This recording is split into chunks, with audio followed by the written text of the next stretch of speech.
Thanks a million for coming. Happy St. Patrick's Day to you all. We just are looking forward to this particular conversation. We're from I.NY, that's the Ireland New York project, and we're welcoming you to a talk called New York, the Cranberries and the Band America Loved. So we just very much want to welcome you to St. Patrick's Festival and to this particular story of Ireland and New York, and we're delighted to introduce it to Stuart Clark of Hot Press and Noel Hogan of the Cranberries. Thanks, folks. Hello, hello, hello. Good afternoon. Welcome to the Spiegel tent. It's very salubrious surroundings. You might recognize this man over here. Noel, welcome. Hi. Hey. Our paths keep on crossing at the moment, don't they? Yeah, the past few months we can't get away from each other. We'll explain why in a moment. You were up in Dublin 2 weeks ago for the Choice Music Prize. You were the guest of honour and handed out to For Those I Love. A good night? Yeah, great. It was nice to be actually out again and see a crowd of people without masks. But yeah, great night and great music. It was, nice to see live bands for the first time in 2 years, really. Now, last year's winner was Denise Chyler from Limerick. And I did kind of think that when you started back in the 1980s, 4 very hairy boys, because Dolores hadn't joined, the expectations winning prizes and travelling the world were not that high, were they? No, I think when we started just to do local gigs, really, we were the opening act for basically every Limerick band that ever existed at that time, yeah. And obviously then when Niall went back to the day job with the Hitchers, Dolores, we all know the story, I think. The song that you went to America with and that broke and changed your lives was Linger. It still blows my mind. That was the first set of lyrics and melodies she ever wrote. I mean, can you still kind of take that in? No, I guess we've learned to appreciate it more than we did at the time. Because we were all roughly 18 at the time, and it was just kind of another song that we did. And we never expected it to have the reaction that it did. We had, I think that first batch of songs was about 6 of them. Linger was one of them, and it just, very early on, people liked it. We used to play it as the first and last song then because we didn't have any more songs. So, and yeah, the minute the record companies kind of got involved and heard it, it became obvious that was the hit, and that was the one that was going to make us.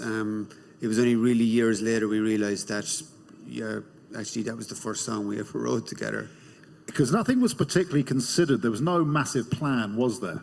No, just enjoy it, really. We rehearsed on a Sunday and a Thursday, and then if we got a gig at the weekend, we'd do it, as I said, as the opening act. And that was the plan. There wasn't really, Mike and Ferg, the bass and drummer, they both had jobs. I had just finished school, and Dolores was still at school, just doing her leaving cert. So it was, the future wasn't really big in our thoughts. I do remember, and I'm sure she took wiser counsel than me, but it was her leaving cert night. She got her points to go to UL. We're in the Glentworth Hotel. She took me to one side and said, look, I need to talk to you. And I was like, oh, that sounds a bit serious. My mum doesn't want me to go on the road with this band. What shall I do? I said, well, can you not, just defer for a year. If it's not working in a year's time, then it probably won't work. She went, yeah, I'll tell Mum that. So she took that leap into the unknown. At what point did it start getting serious? I guess when we did the first demo, which was 4 songs, Linger was on that demo. And our friends kept saying to us, you should send that off. It's really, really good. We only did it for ourselves. So we were all massive Smiths fans. The Smiths were signed to Rough Trade. So I found the address in the back of a magazine and I sent off that cassette. And we actually got a reply back. A letter came to my parents' house. The letter said, we love it, but you have to come to London and we'll come and see you. We couldn't afford to do that. But it did give us a lot of encouragement that suddenly, someone outside of our group of friends took this thing seriously. And Rough Trade with the Smiths connection. Amazingly, everybody else is doing it, so why can't we? Turned 29 on March the 1st. A big birthday next year. You're kind of grimacing. Does that seem amazing? It's 30 years later. Yeah, Yeah, it does. It doesn't feel like that long ago sometimes, and then other times it does. It's funny, a lot of those memories are fresher than the ones that of later years, because I guess it was just the four of us, kind of as this little gang that just, and there wasn't a big entourage of people involved, big management and record companies and all that. So it's very much you against the world. I know that's such a cliche, but it is very much that. And time doesn't really matter. You just kind of, you get up and you do it. And we never said no. You know, if anyone asked us to play anywhere, we did. Now, the album came out, great expectation, and then nothing. Yeah. It kind of bombed at first, didn't it? It did, totally, yeah. I think it was 190 or something it charted at. And look, obviously we were really disappointed because our demos, it's a weird story, our demos were kind of leaked to the press as we did them. And we always got great crowds at gigs, particularly in the UK at this point. A bit of time had passed and the demos were kind of openly available for anyone to get. When we went and did the album, it was the demos but a better version with a proper producer. So I think people were just bored of it at that point, particularly within the UK and Ireland. And it just didn't hit with anyone. And this, of course, is where America enters into the equation. You hadn't really expected to be packing your bags to go to the States. You were in Europe, weren't you, at the time when you got a telephone call? Yeah, we were with the Hothouse Flowers. I think Spain, we were at that point with them. And we thought this was the last tour we'd do. We thought, you know, the album hasn't done well. The record company have spent a fair bit of money on us, and it's not really happening. And we'd heard all the horror stories of other bands that had been down this road. And then eventually you're kind of told, thanks for everything and goodbye. And then we didn't know that in the States we had signed with the American side of Island Records. We signed with, and they were based in New York, even though we dealt with the London office more. They had been kind of pushing Linger on college radio in particular, which we didn't even know what that was back then. And suddenly it went from college radio to kind of, you know, real radio. And then it became this massive radio hit. And by the time we were on this tour and we got this call saying, you need to drop everything and come to the States because Linger had gone in at number 8, or it was at number 8 at that point in the Billboard charts. And we didn't understand any of that. So you'd kind of barely left Ireland, yet alone gone to America. What was your first flight? Did you go to LA or New York that first flight? We had been to LA kind of the year before to do the video for Linger. And that was a really quick visit in and out. We went over, like did a nighttime shoot and they flew us back home again. So even though that was our first visit, it wasn't, you know, we didn't get to see anything or do very much. And then when we left from the Hothouse Flowers tour, we flew to Denver for the first show that we ever played in the States. And the first night we came out and the place just went insane. And we were playing to kind of empty rooms 2 days before that. It's worth going back to that LA video because I was talking to the director, Melody McDaniel, and you did the video in a flop house in downtown LA. And I think she mentioned her friend Michael was going to pop by, and you were lovely, Michael, meet Michael. And it was Michael Stipe, Yeah. who speaks very fondly of the energy you had, and how he spoke about Dolores was gorgeous. He got her and loved her. Yeah, we were lucky. We were absolutely starstruck when he came in because we'd all grown up listening to R.E.M. and then he comes walking down the hall as normal and as nice as could be. And then a few years later, we toured with them on I think it was the Monster tour. We did this summer kind of across Europe with them and got to know them very well. And they were great to us. They were really good. And you know, you were still kind of pinching yourself a bit that here you were every day kind of hanging out with these guys that you kind of grew up with. So rolling into New York, it's such an iconic city. Did you come in from the airport and see Manhattan looming large? We were probably, you know, as I said, we went to Denver. We started there and we got a bus and kind of worked our way towards New York then. So you're driving in that first time and it's like we grew up with this on TV, you know, and you're suddenly there it is in front of you. It's like being like in your TV almost in many ways. Of course, back then, yeah, everything was done by bus. You probably couldn't afford to fly from city to city. No, far from it. So you arrive, kid in the sweet shop in New York. What were the first few things you had to do as a tourist? Well, they kind of put us to work straight away. As I said, Linger had taken off, and then the album was doing really well. So, as it always is when you're in New York, it's kind of the hub for particularly TV, press, all that kind of stuff. So even though we were kind of going around with our kind of mouths wide open, looking up the whole time at how high these buildings were, we were just being kind of driven from one TV place to a press place to a radio place. And those first few visits, we were like just really busy all the time. And if we weren't doing that, we were playing gigs in clubs or whatever it might be, just to kind of keep us going. But we just loved the whole thing. As I said, we were kids really in many ways, and just you had the energy to do it. And then when we could get out, we did. And, you know, there was an Irish bar on Broadway that we kind of got to know the guys that they were from Ireland. And over the years of coming and going, we always went back there to them and kind of hung out there for a long time.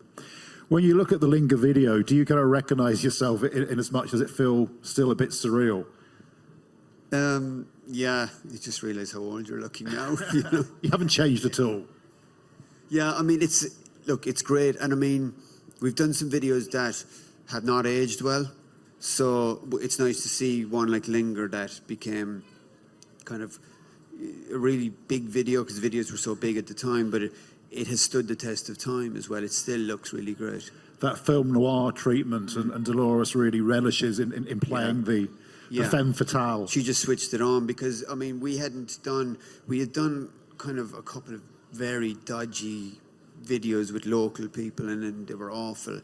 But whatever it was about that shoot, she just kind of suddenly became, you know, Dolores the rock star. She was able to just switch it on. And then the minute the camera was off, back to normal, just kind of chatting like we are. You got picked up, obviously, quite early by MTV. Was that as a result of one of the executives seeing you playing with Suede? Was there some story to that he spotted you? I'm not sure if that's true or not. Like, we definitely, MTV were a massive help to us when MTV played music videos. I mean, after college radio, they were the next big thing to happen to us, to the point that we were even sick of looking at ourselves on there, because they did this thing called heavy rotation, where I think they played your songs, you know, 2 or 3 times every hour.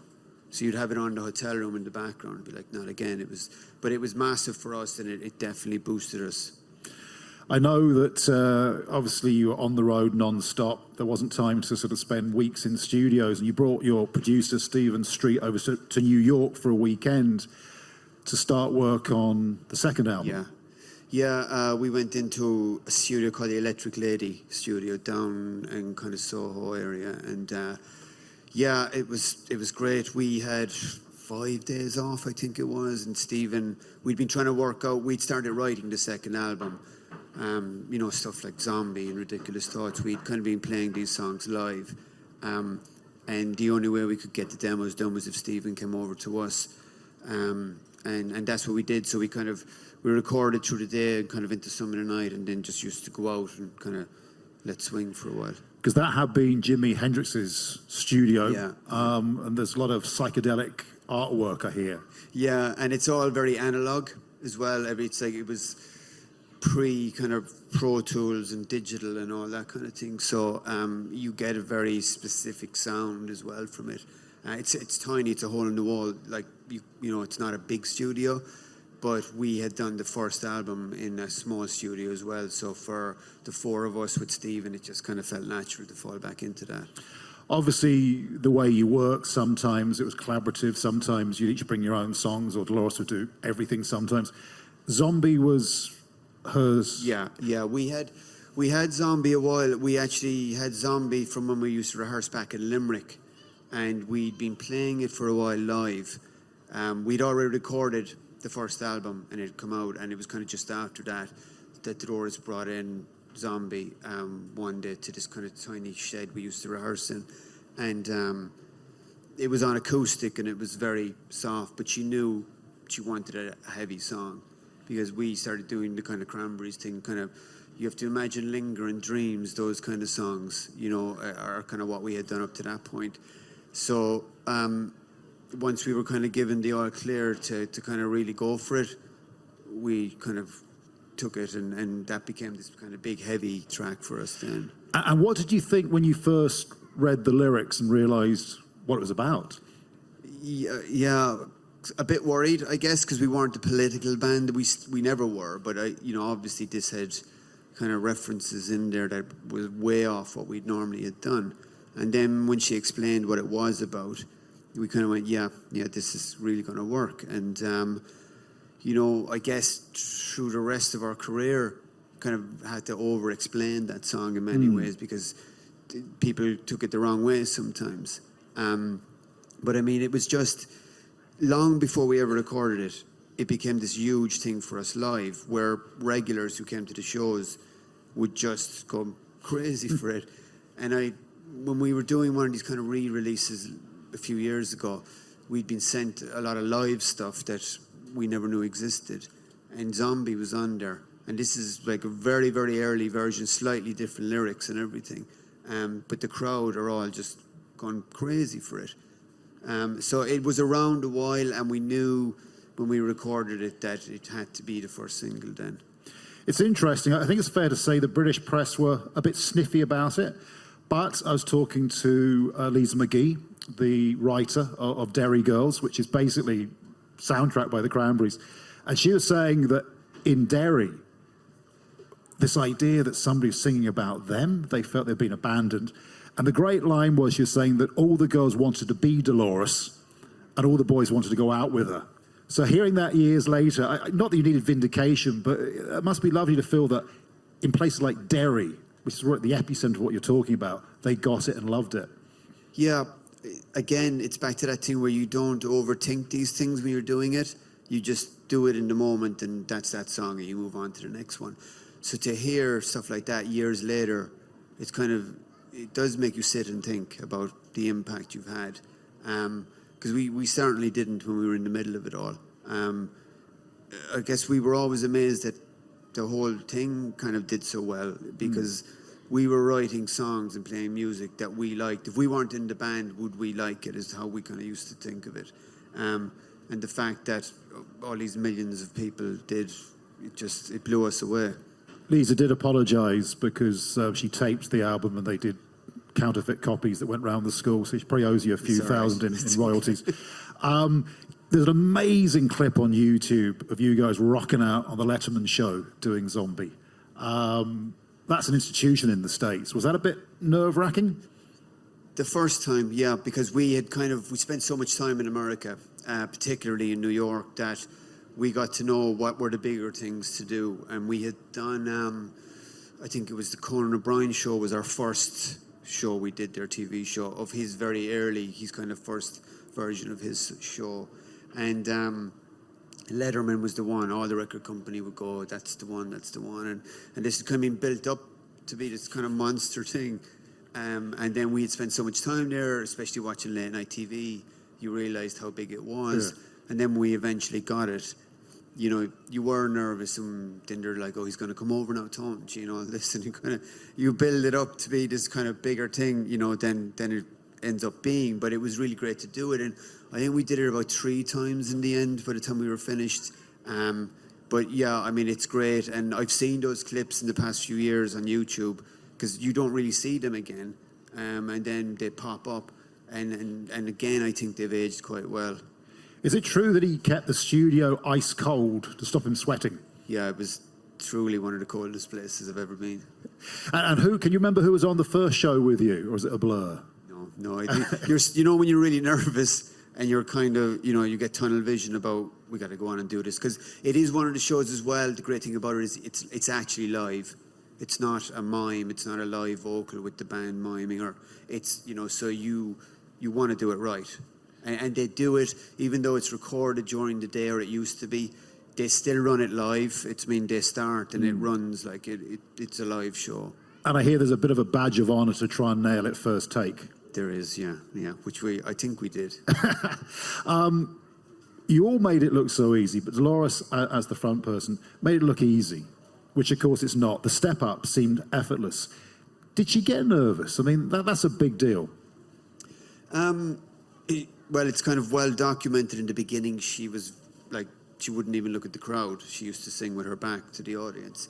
But as time went by, yeah, it all kind of fell into place for her. And she would get nervous, like the four of us would stand to the side of the stage before we'd go on, and you get kind of the butterflies thing. But once you're on there and you realize everything is working fine, you know, it goes very quickly after the first few bars of a song. And did Dave pop his head round the door and shoot the breeze?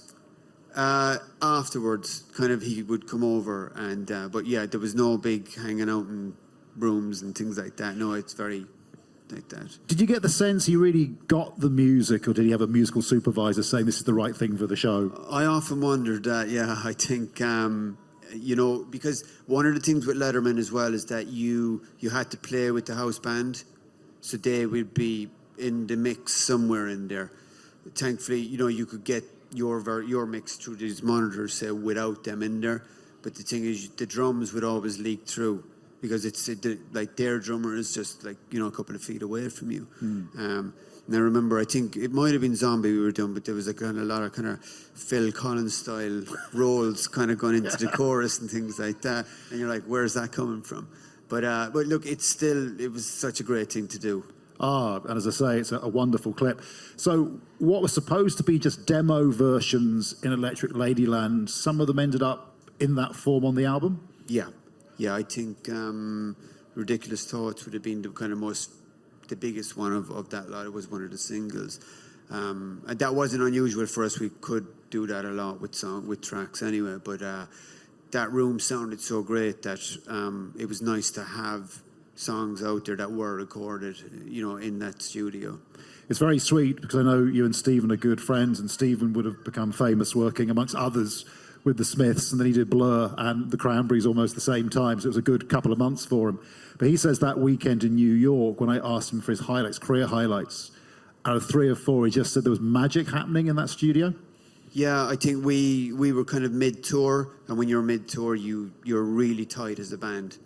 You know, you don't, like a lot of the times when you're rehearsing for an album and you're unsure of new songs, there's a lot of looking across at each other, trying, is it now? Is this happening? You know, but with that session, we knew the song so well and we were so tight that we went in and like to do maybe a song a day, you know, it's unheard of that you can get through it that quick in kind of modern recording.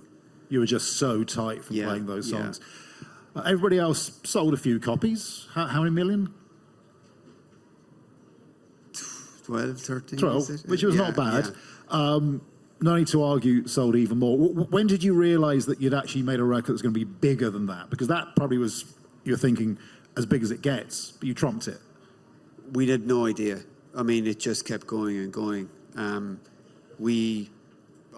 know, like a lot of people say, we didn't do it for that, but we didn't. I mean, the first and second album were written on one long, very long writing spree that we were on.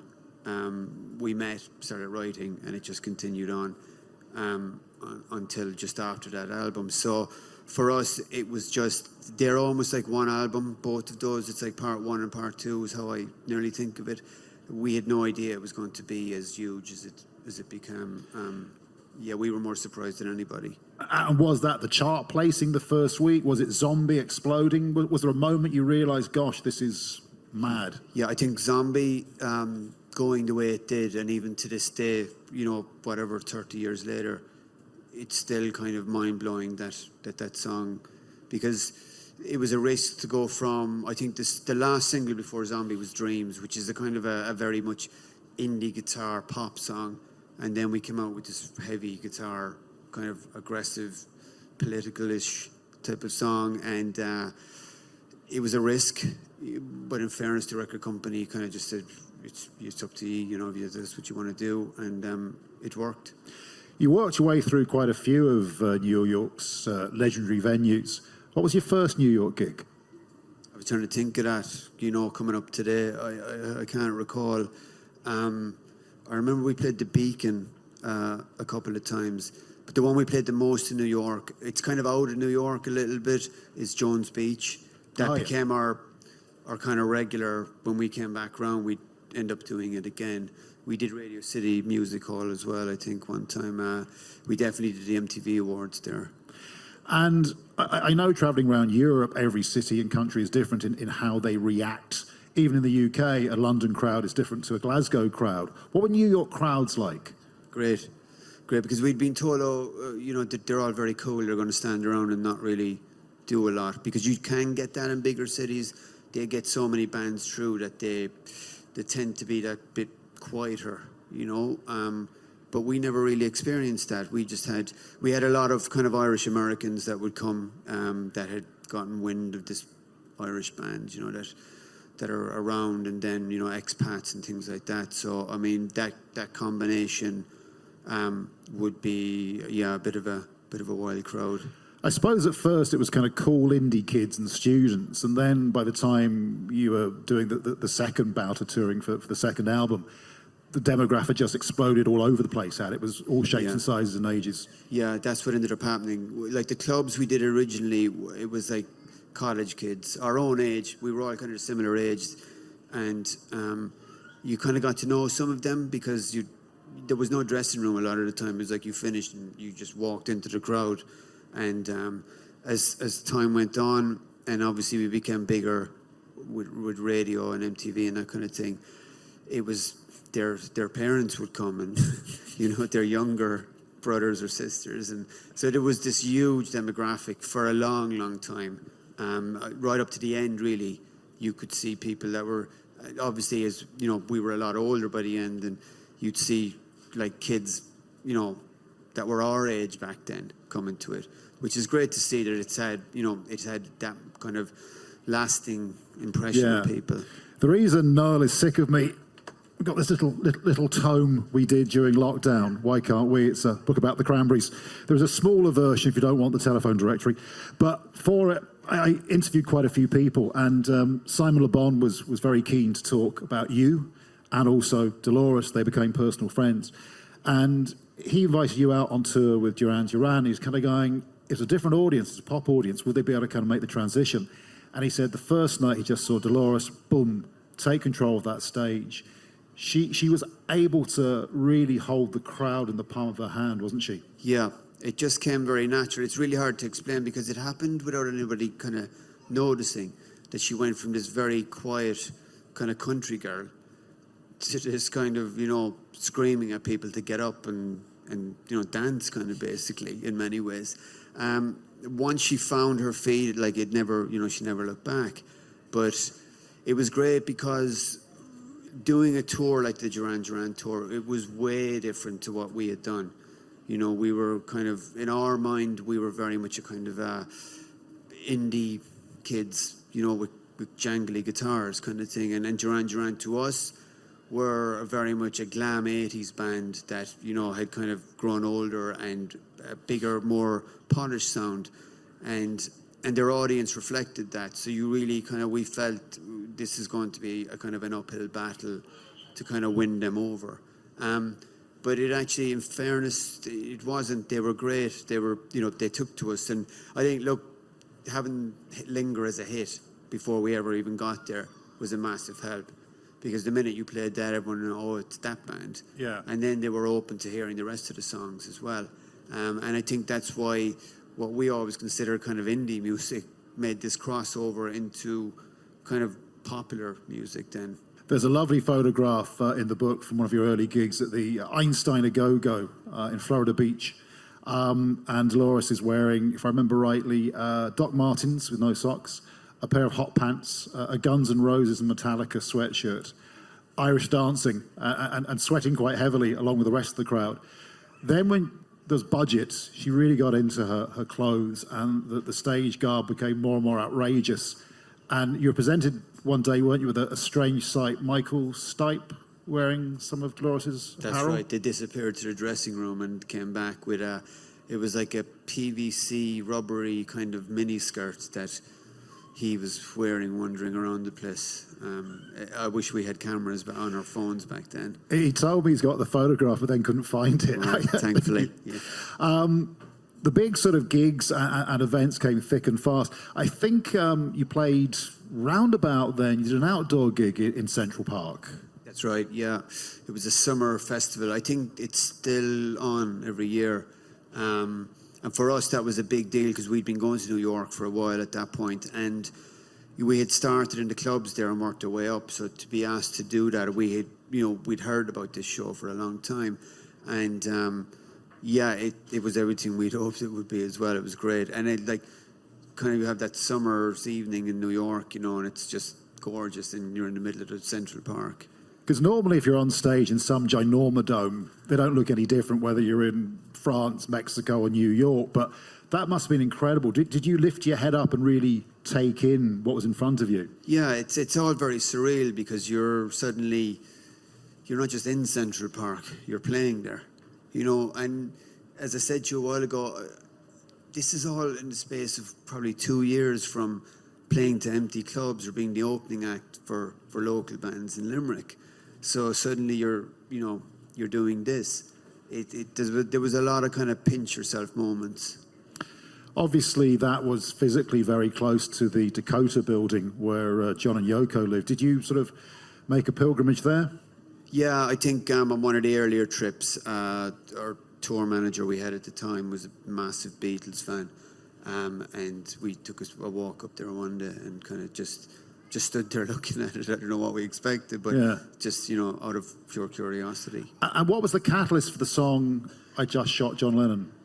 Again, Dolores would sometimes she'd either read something or see something on TV, would be a lot of, as time went by, like the earlier songs were a lot about relationships, particularly kind of teenage relationships.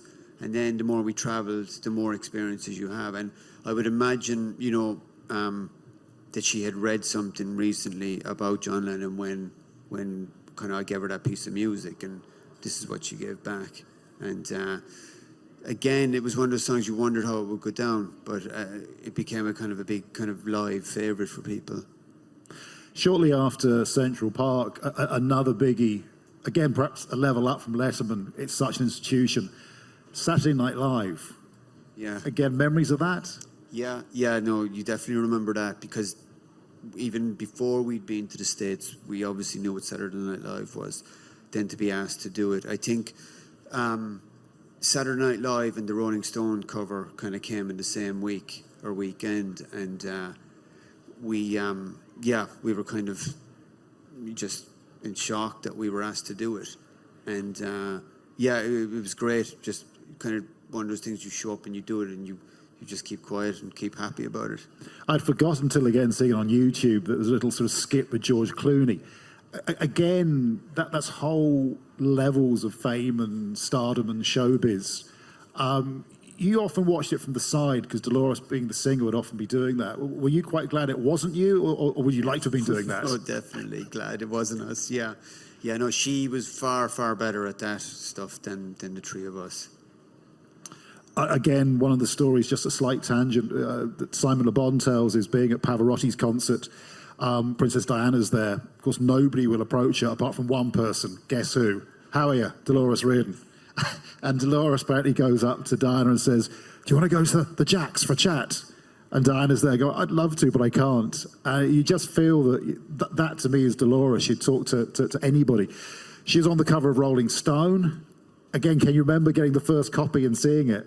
Yeah, and it was actually at Saturday Night Live. They came down with it, the record company. Oh, wow. So we were kind of in, because there's a lot of hanging around with these TV things. You get there really early and you do kind of a shoot or a video thing for them, and then they make you sit around for 5 hours again and do the next one. So they brought it down to us there, and it was just kind of, can't believe this is happening kind of thing. It was such a beautiful photograph. Yeah.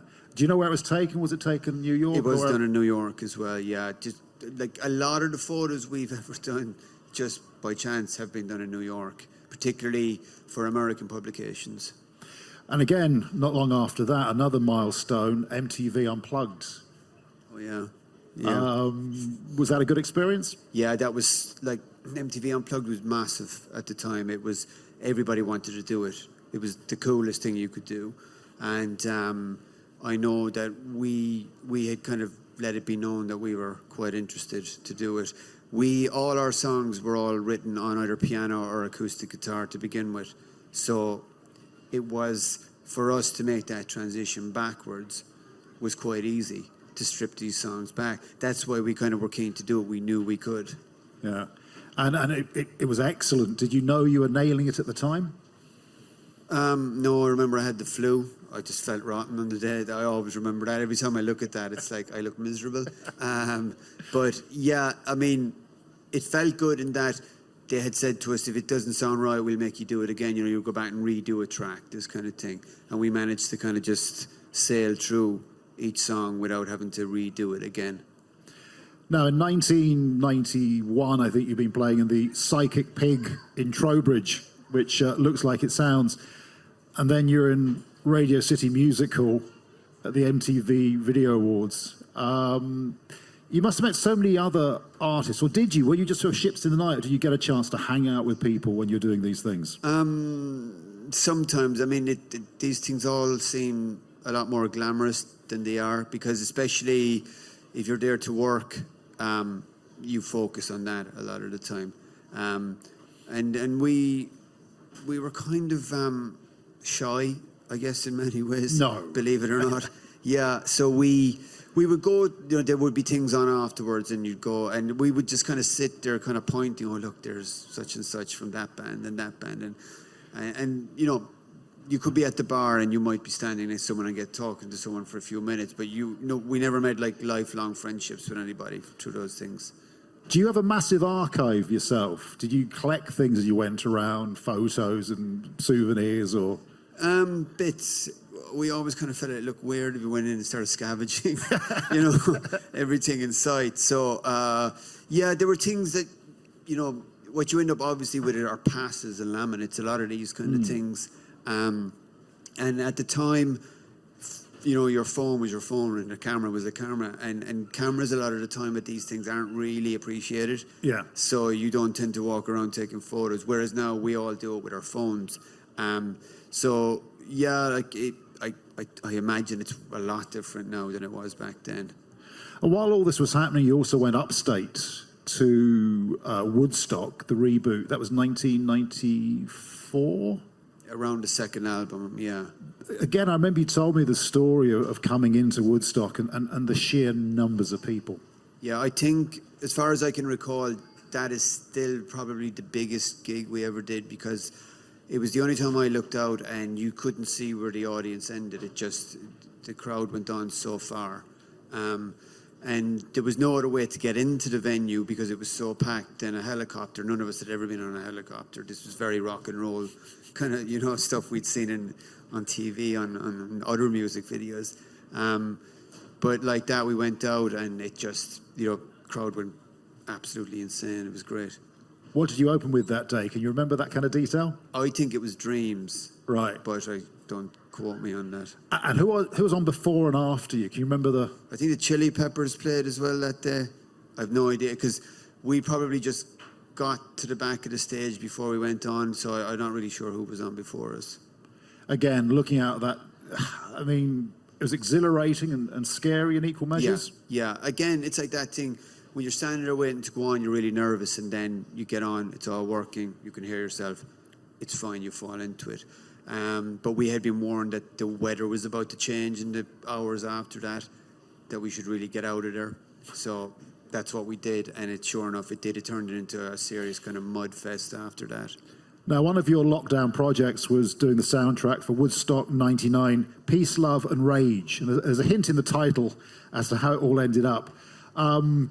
That you weren't there, but you saw the footage. It was a bit of a nightmare, wasn't it? Yeah, it was the complete opposite of what Woodstock was originally meant to be. Riots and all kinds of horrible things went on there. I wasn't aware of Woodstock 99. We were probably touring somewhere else in the world at that point.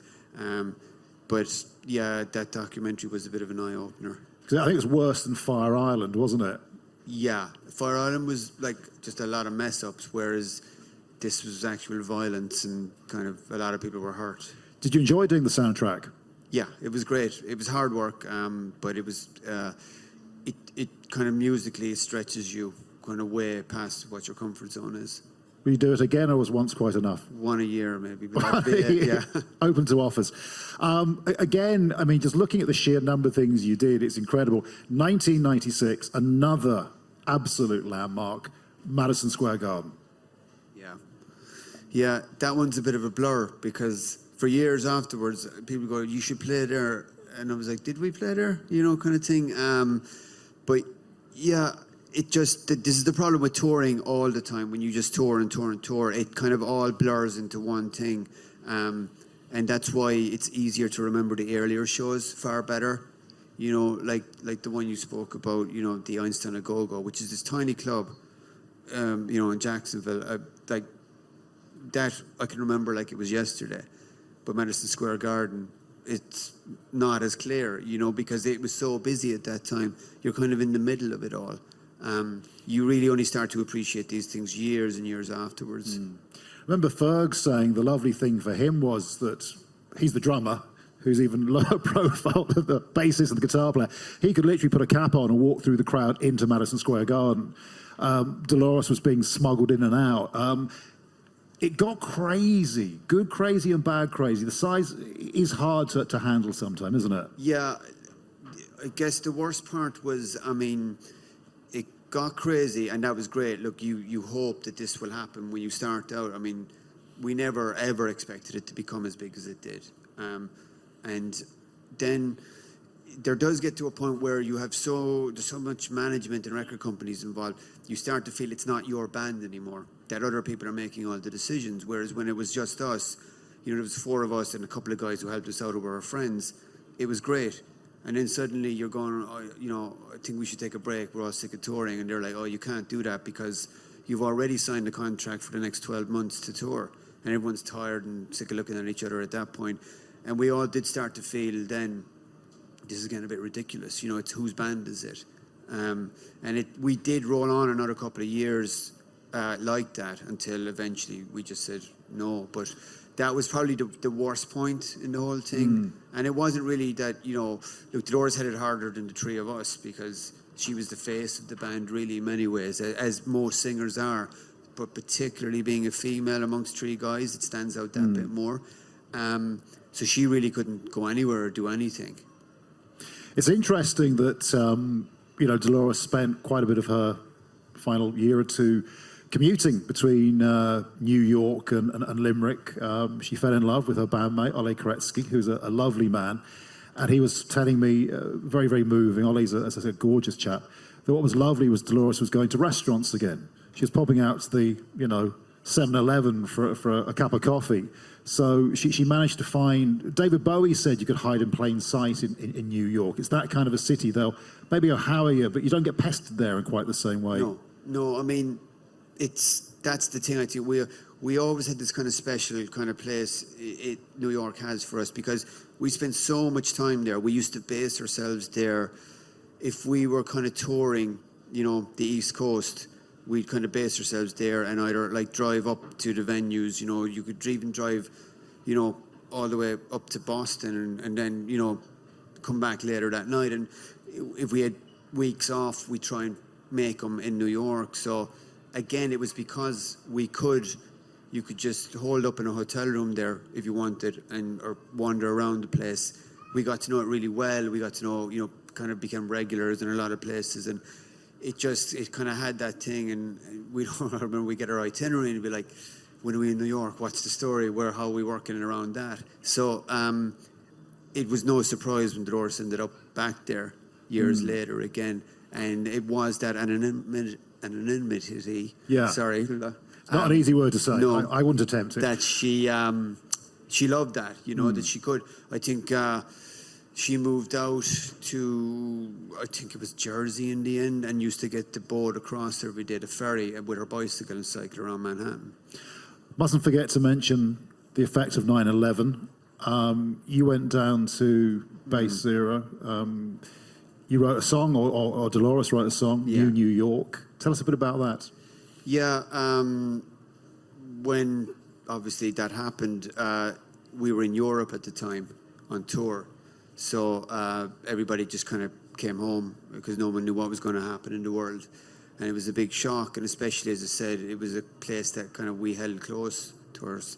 And then I had this song, I had this piece of music that was very aggressive sounding, and I had sent it to Dolores, in around that time, and never expected that she'd write New York about it because, she had gone back there and it felt different initially for us first few months afterwards. And there was this kind of nervousness that this might happen again. And the whole world was a bit kind of unsure about what was going to happen. But as a result of it, that song came out. It's a very powerful song. Now, to bring things up to date quickly, your final big night out before the first lockdown just happened to be the Grammy Awards. Oh, yeah. So that was it 2020 actually? The early part. And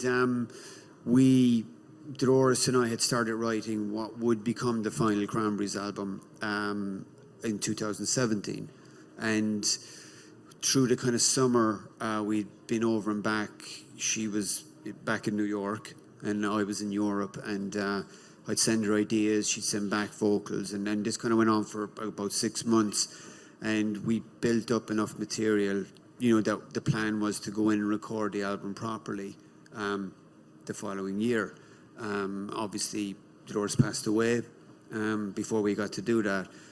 But I had all these vocals on a drive, and soon after the funeral, I spoke with Mike and Ferg and sent them the kind of ideas what we had put together. We spoke with Stephen Street, and we had this idea, instead of leaving what we felt were really strong songs just sit on a hard drive forever, to record them properly. And Stephen thought, yeah, this is a great idea. Let me hear the song, like after he heard them, obviously. And then we spoke with the record company, who had not even heard a song. They just went, if you want to do it, we'll support you. And that's what happened. And we did that album. We're worried, obviously, how it would be kind of seen by people, but it went really well, and we got nominated for a Grammy, and we went there. And it was a lovely bookend to the first album. So I think Dolores was back to writing about the personal. And for me, her other songs are fantastic, but it's when to me, like Linger makes me feel like I'm 18, actually no, 13, having my first kiss with Ruth Marshall at the Seven Oaks Rugby Club disco. It's just such a wonderful expression of adolescent love. And those songs were her as an older person looking back at everything that had happened. Some of them are quite amazing, aren't they? Yeah, I mean, little did she know, at the time of writing them, what was going to happen. But there is a kind of, it is, as you said, like a bookend to many ways. And I think that last album, that first album, are so well matched. They're very similar in many ways. And we noticed it, and thankfully Stephen did as well. And so we would go into the studio with her vocal there, with a guide vocal basically, and we were playing around that, and it was very mixed emotions going around, because you were so happy you were getting to do this, but then constantly aware that Dolores wasn't with us anymore. I think she'd have been very proud of that record you made. And just to mention Dolores' mother, a force of nature. We know where Dolores got it from, a lovely lady. Eileen was saying that the thing that gives her the most solace is young kids singing Dolores' songs, Irish Women in Harmony covering Dreams, the Limerick GA singing that song. The legacy is incredible, and the music keeps on finding a new audience.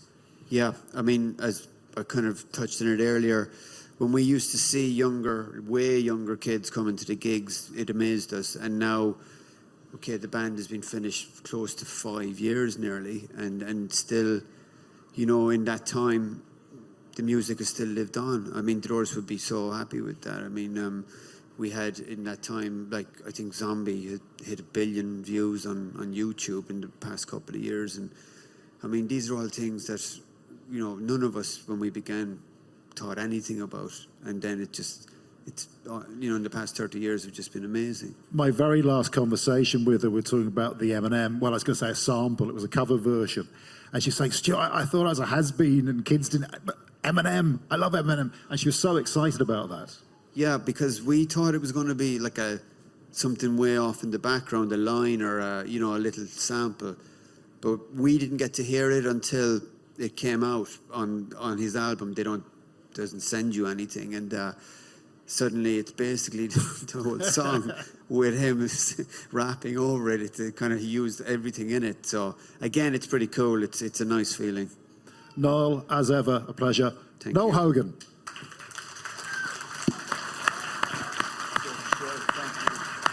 Thank you guys for coming along you. and listening in rapt attention. We appreciate it.